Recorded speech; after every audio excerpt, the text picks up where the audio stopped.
অসময়ে ভাপা পিঠা ভাবা যায়। আসসালামু আলাইকুম, কেমন আছেন সবাই? আশা করছি আল্লাহর রহমতে সবাই ভালো আছেন। এই যে আমি আজকে আবারও একটা ভিডিও নিয়ে হাজির হয়ে গেলাম। এই ভাপা পিঠার কারণটা হচ্ছে এটা করা হয়েছিল শীতের সময়।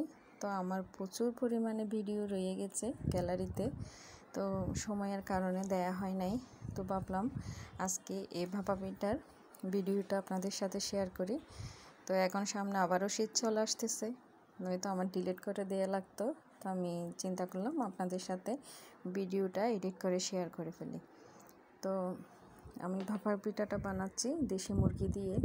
অলরেডি আমি দেশি মুরগিটা চুলায় দিয়ে দিয়েছি, আর এদিকে ভাপা পিঠা বানানো শুরু করে দিয়েছি, হয়ে যাচ্ছে কিছু।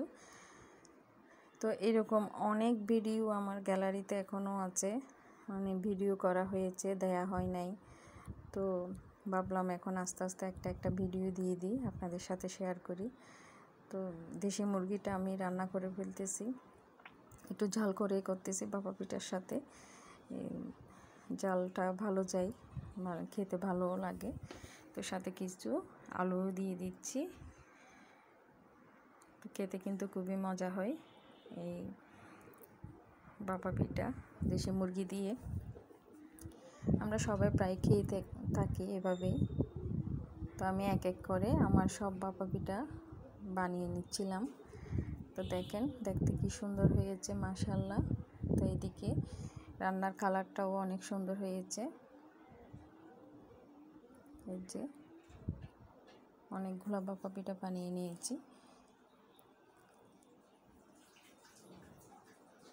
রান্নার কালারটা দেখতে আরও অনেক ভালো লাগতেছে আমার কাছে, তো আপনাদের কাছেও নিশ্চয়ই অনেক ভালো লাগবে। এখন আমি ঝোলগুলো দিয়ে দিয়েছি, ঝোল দিয়ে রান্না যখন হয়ে যাবে তখন আমি নামিয়ে নিব।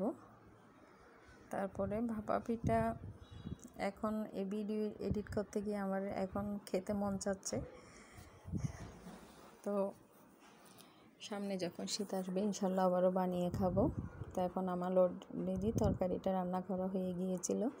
তো আমার এক বান্ধবী আমাকে শিখিয়ে দিয়েছিল ওভেনের মধ্যে ভাপা পিঠা নাকি মচমচে করা যায়। আমরা সাধারণত চুলাই করে থাকি, কিন্তু লাকড়ির চুলাটা সবচেয়ে বেশি মজা হয়।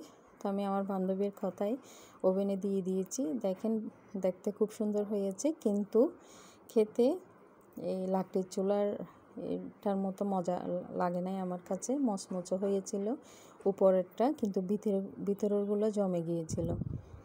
তো খেতে কিন্তু অনেক মজা। যাই হোক, আপনাদের কাছে কেমন লাগছে জানাবেন। আজকের ভিডিও এ পর্যন্ত। আল্লাহ হাফেজ।